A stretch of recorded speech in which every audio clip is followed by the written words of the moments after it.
Балалар, бізде қазір көркем еңбек сабағы.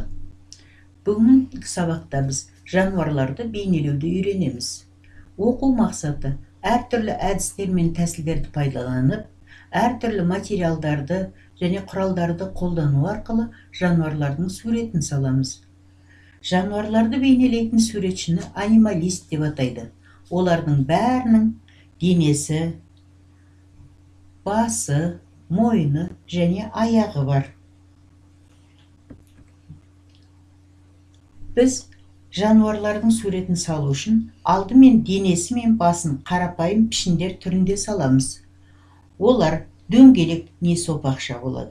Одан кейін аяғын саламыз. Қазірше бұл қандай жануар екенін айту қиын.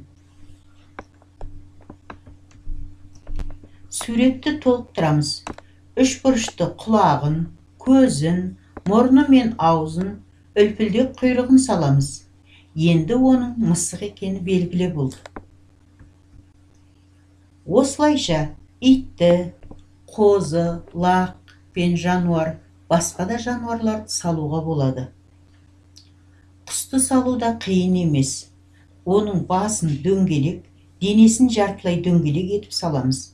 Содан кейін қанаты, құйрығы, тұмсығы мен көзін салған дұрыс.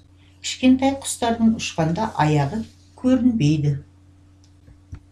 Жануарларды өзіңе таныс дөңгелек, үш бұрыш, сопақша, тік төртбұрыш пішіндері арқылы да салуға болады. Үйге тапсырма. Өзіңе ұнайтын жануардың суретін сал. Жануарларды мына материалдармен сала аласың. Көмірмен, қарындаш немесе фломастермен, құрғақ борлармен, пастельмен де салуға болады.